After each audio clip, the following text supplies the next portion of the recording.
Parshas Noach, Maim Rabim. Daf Ches, Amud Beis, Amud Gimel. Maim Rabim lo yochlu lechabes ha'ava u'noris l'ishtefur. Tremendous water would not be able to put out the fire, and great rivers not going to wash it off. Im it and ishes kol on beisa be'ava boiz. A person will give all the fortune of his house for the purpose of the love. They're going to make fun of him. This is the simple translation of the words, as we're going to see later on the deeper meaning of it.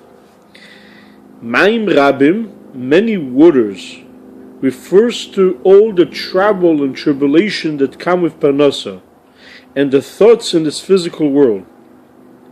And nevertheless, they will not be able to put out the love that we have, the natural love that is hidden in every single Jew, naturally, that comes from the godly soul, that always our nature is to go up like a burning flame to go up. As it says before that, it's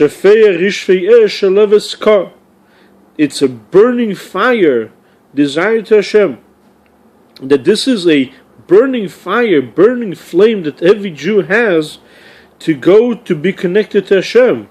That the soul, before coming to this world, had this tremendous burning desire, because he had tremendous pleasure in God's glory and the Shekhinah, and it was completely one with Hashem. And therefore, even after coming to this physical world, and he's doing with these physical things, which are called many waters, nevertheless, this many waters would not be able to extinguish this love and this tremendous burning desire to connect to Hashem. Even through all the water, and opposite to Iran, that all of those waters will actually elevate it to much greater level, even higher than he was before he came to this world. The concept of many water, we first of all will understand through the concept of Mei Noach. It's called the Mei Noach. What is the concept of Mei Noach? The water of Noach, the Mabul, the flood that was in time of Noach. It says in the pasuk, "Asher nishbati ma'aver Mei Noach."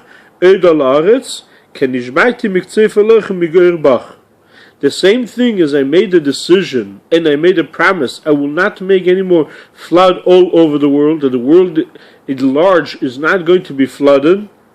The same thing, I made a promise not to be angry at you and scream at you any more than it was before.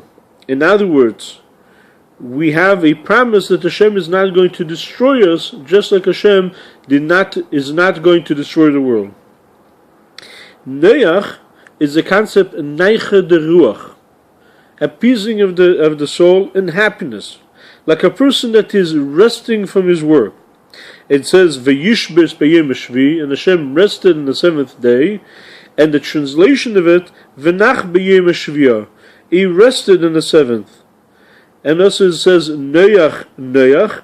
In other words, there's two types of appeasement and two types of resting, one of above and one of below. That there's two levels in Shabbos. One is the concept of rest of below, and one is the rest of above. That will be in time of Mashiach will come, Sheyem Shekul Shabbos. But which is not so now, that we have a lower Shabbos, as we'll explain later on. And it seems to be not understood. Why is there Mabul? If Hashem wanted to destroy because of the sins that they did, and that's why he brought flood, it could have been in one moment destroy all of them. But the truth is, the concept of the Mabul was not in order to destroy them. But the main purpose was to purify it, because the ground itself became impure, and therefore he had to be, as it says in the pasuk, I have to spill on you water and you'll be purified, just like the mikveh is 40 seah, 40 measurement of 40, and by that a person becomes pure. The same thing, Hashem washed the world through the flood in order to purify it. And today we have the concept of troubles of Parnasa. They are called the water of Noach. As Chazal says that Avram Avinu chose the shibud, the difficulty that we have in time of Golus, rather than Gehinnom. The same thing is the neshama cannot come to Gan Eden but through purification first through the pillar of fire. The same thing, through shibud, through the difficulty that we have in Golus, we can reach much higher level. And the difficulty does not refer to the fact that we have to pay taxes to a king, or whatever it is, because that we had also when time Mashiach came. But in the time, that is also something that we had when we had our own king. We had the taxes, etc.